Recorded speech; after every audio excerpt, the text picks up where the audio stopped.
మచిలీపట్నంలో పర్యాటక అభివృద్ధి లక్ష్యంగా మంగినపూడి బీచ్ వద్ద మసూలా ఫెస్ట్ నిర్వహిస్తున్నట్లు మంత్రి కొల్లు రవీంద్ర తెలిపారు.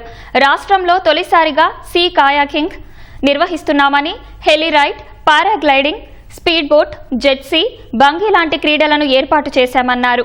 పోటీల్లో 2000 మంది జాతీయ స్థాయి క్రీడాకారులు పాల్గొంటారని వెల్లడించారు. దక్షిణ భారతదేశంలోనే అతిపెద్ద బీచ్ ఫెస్టివల్గా మసూలా ఫెస్ట్ను నిర్వహిస్తున్నామంటున్న కొల్లు రవీంద్రతో మా ప్రతినిధి శ్రీనివాస్ ముఖాముఖి. కృష్ణా జిల్లా మచిలీపట్నంలో ఈ నెల 5వ తేదీ నుంచి 8వ తేదీ వరకు కూడా మసూలా బీచ్ ఫెస్టివల్ నిర్వహిస్తున్నారు. ఫెస్టివల్కి సంబంధించి ఎటువంటి ఏర్పాట్లు చేశారు, అలాగే ఎంతమంది పర్యాటకులు ఈ బీచ్ ఫెస్టివల్లో పాల్గొనున్నారు అన్న అంశాలను మనతో మాట్లాడేందుకు మంత్రి కొల్లు రవీంద్ర ఉన్నారు. ఆయనతో మాట్లాడదా సార్, చెప్పండి ఎంతమంది వచ్చే అవకాశం ఉంది, అలాగే ఎటువంటి ఏర్పాట్లు చేశారు?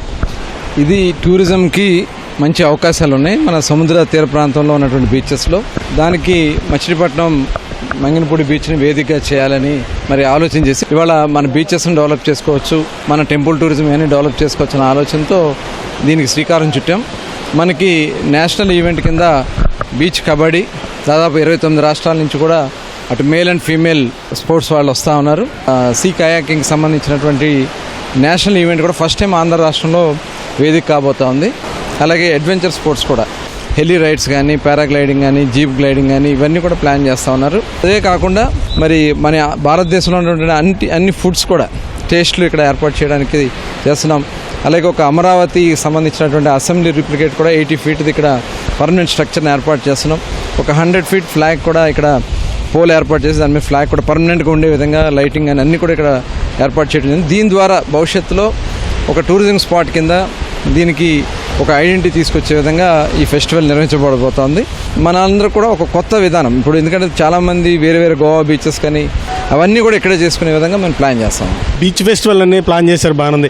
ఇంకా పూర్తి స్థాయిలో ఈ మంగినపూడి బీచ్ని అభివృద్ధి చేస్తే మచిలీపట్నం పర్యాటకంగా కూడా అభివృద్ధి చెందే అవకాశం ఉంది. ఆ విధమైన ప్రతిపాదనలు ఏమన్నా చేస్తున్నారా సార్? అప్పుడే మేము దీనికోసం ముందు గ్రౌండ్ ప్రిపరేషన్ కోసం దాదాపు 10 crores పెట్టి అప్పుడు అదంతా హైట్ చేయించడం, అలాగే పక్కన వాల్ కానీ, రోడ్స్ కానీ, ఇంటర్నల్ రోడ్స్ కానీ ఏర్పాటు చేసాం. ఇప్పుడు ఒక కాన్సెప్ట్ తయారు చేసి ఇక్కడంతా కూడా పబ్లిక్ బీచ్కి సంబంధించి మన గవర్నమెంట్ ఆఫ్ ఇండియా నుంచి స్వదేశీ దర్శన్ స్కీమ్ కింద దాదాపు 150 crores ప్రపోజల్స్ తయారు చేసి పంపించడం జరిగింది. అది కాకుండా ల్యాండ్ ఉంది, దాదాపు 300 acres అక్కడ బ్యాక్ వాటర్స్ వరకు ల్యాండ్ ఉంది.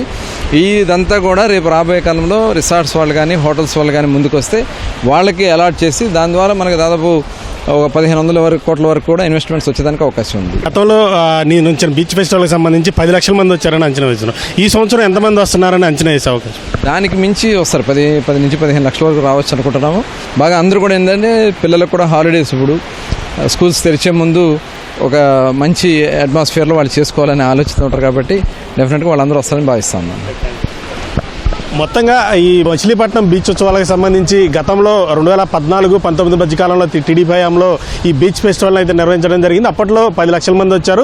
ఈ సంవత్సరం అంతకు మించి వస్తారని అంచనాలతో ఏర్పాట్లు చేస్తున్నాము. దీనికి సంబంధించి స్పోర్ట్స్ కానీ, కల్చరల్ ఈవెంట్లు కానీ మొత్తంగా ఏర్పాటు చేయడం జరిగింది. సాధ్యమైనంత వరకు కూడా ఈ మంగినపూడి బీచ్ని పూర్తి స్థాయిలో అభివృద్ధి చేసి మచిలీపట్నాన్ని పర్యాటక కేంద్రంగా అభివృద్ధి చేసేందుకు చర్యలు చేపట్టామంటూ కూడా మంత్రి కొల్లు రవీంద్ర చెప్తున్నారు. కెమెరామెన్ గోపితో Srinivas, CTV news, Manginapudi beach, Machilipatnam, Krishna జిల్లా.